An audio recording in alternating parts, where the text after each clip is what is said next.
Hello, hello. Now, no book teaches you how to become a good parent.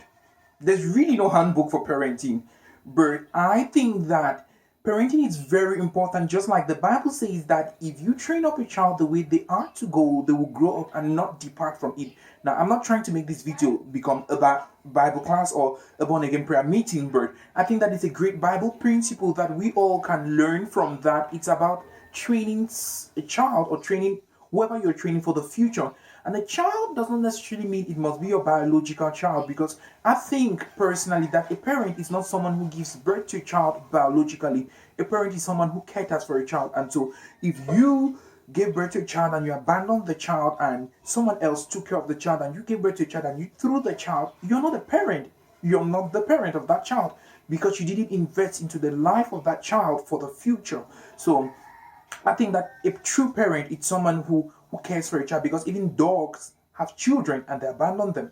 Even animals have children and they abandon them. But a true parent is one who caters and covers a child with love.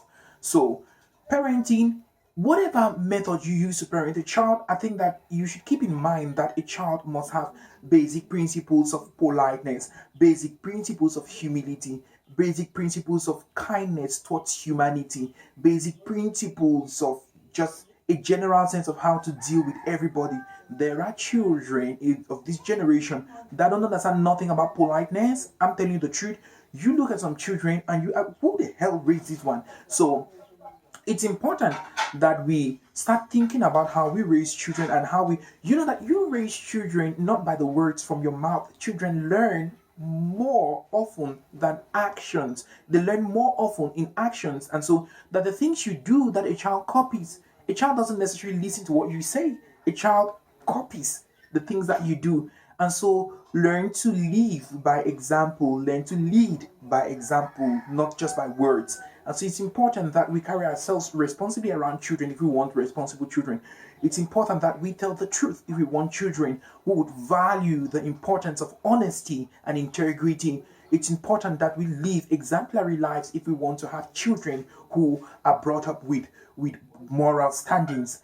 In our generation, when I was growing up, my mother would just look at you. She'll give you that angry look, and you already know that she's saying, don't open up your mouth and talk when adults are having an adult conversation, and you don't talk disorderly in the midst of adults, and you just listen. And she always said children are to be heard and not to be seen. So children are to be seen, sorry, and not to be heard. Children are to be seen and not to be heard. You don't talk disorderly, and you don't run your mouth carelessly, and you don't you so all of those principles are very, very important. I think that we should raise children with basic principles like that to ensure that we have great children in the future generation. It's not too late. It's not too late to start. You can always start now and start imparting those principles and those disciplines, because once you impart them into a child's life, a child grows up that way. Once you impart into a child's life and they get to a particular age, you're free from the burden of always shouting and always correcting and always, because they've already been trained now, and you can be rest assured that they will grow up with that good training you give them. That's the biggest legacy you can leave as a parent.